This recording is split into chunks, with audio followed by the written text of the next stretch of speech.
Welcome back to Outside Views Politics 101. Today we're diving into a big question. What are the differences between socialism and communism? The terms get thrown around a lot, but they're often misunderstood or even used interchangeably.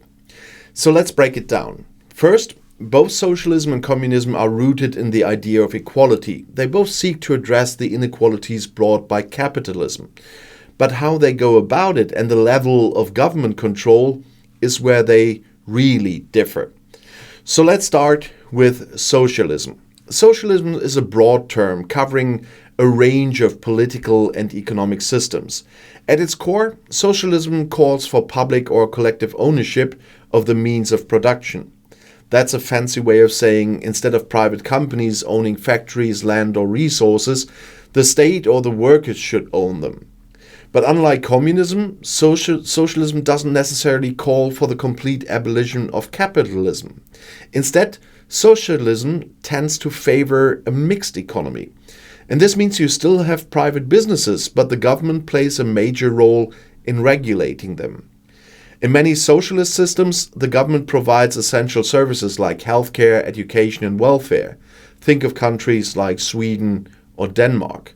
They are capitalist countries with strong social programs, often called social democracies.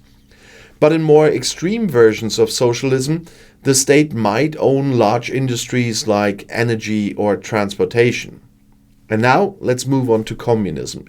Communism is more extreme in its goals and its vision of society. Where socialism might allow for private businesses, communism does not. Under communism, the goal is to eliminate all private ownership of property. Everything, factories, land, and even housing, would be owned collectively or by the state. The idea is that in a communist society, wealth and resources would be shared equally among all people. There would be no class divisions, no rich or poor. Karl Marx, the father of communism, called for a classless society. In theory, communism would eventually do away with the need for a government altogether. Once everyone is equal, there's no need for a state to enforce laws or control wealth. But here's the catch. In practice, communism has often looked very different from the theory. Communist governments like the Soviet Union or China under Mao were highly centralized and authoritarian. Instead of fading away, the state often became even more powerful. So what's the main difference? In a nutshell, socialism allows for some private ownership and a more mixed economy, while communism aims for complete state or collective ownership and a classless society. But another key difference is in how these systems are implemented. Socialism is often achieved through democratic processes. People vote for socialist policies or leaders who promise to implement them. Communism, on the other hand, is usually associated with revolution. Marx believed that the working class or the proletariat would overthrow the capitalist class or the bourgeoisie through revolution. After the revolution, a dictatorship of the proletariat would take over, eventually leading to full communism. But that's a big reason why communism has often been linked with authoritarian regimes. The idea of revolution often requires strong centralized control, at least in the early stages. And another difference is in the scope of change. Socialism tends to focus more on reforms within the existing system. It might call for stronger welfare programs, higher taxes on the rich, or government control of certain industries. Communism, on the other hand, seeks a total transformation of society. It's not about tweaking the system, it's about replacing it entirely. Now, some of you might be thinking, what about the USSR or China? Aren't they communist? Well, here's where it gets a little bit tricky.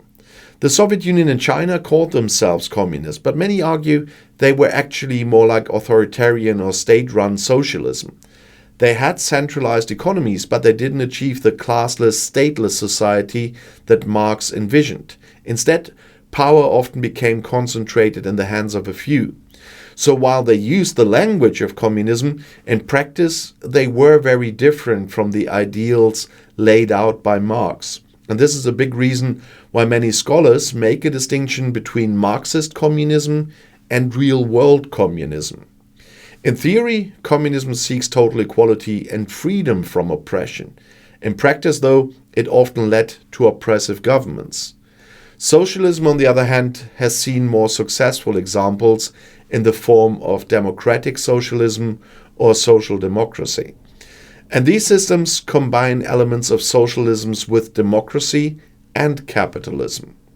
So to recap, socialism and communism share a common goal, addressing inequality. But socialism works within the framework of capitalism, while communism seeks to dismantle it entirely. Socialism allows for some private ownership, while communism does not. And finally, socialism often comes through democratic means, while communism is typically linked to revolution. And that's the core difference between the two. And although I have to make it very easy and simplify everything, I hope this cleared up some of the confusion surrounding these terms. They're often used interchangeably, but as you can see, there are significant differences. So let me know what you think in the comments. Do you think socialism or communism could work in today's world? And how do you see these systems evolving in the future? Thanks for watching Outside Views Politics 101. Don't forget to like, subscribe, and hit that notification bell if you found this helpful. See you next time, and the next video is right here in the end screen.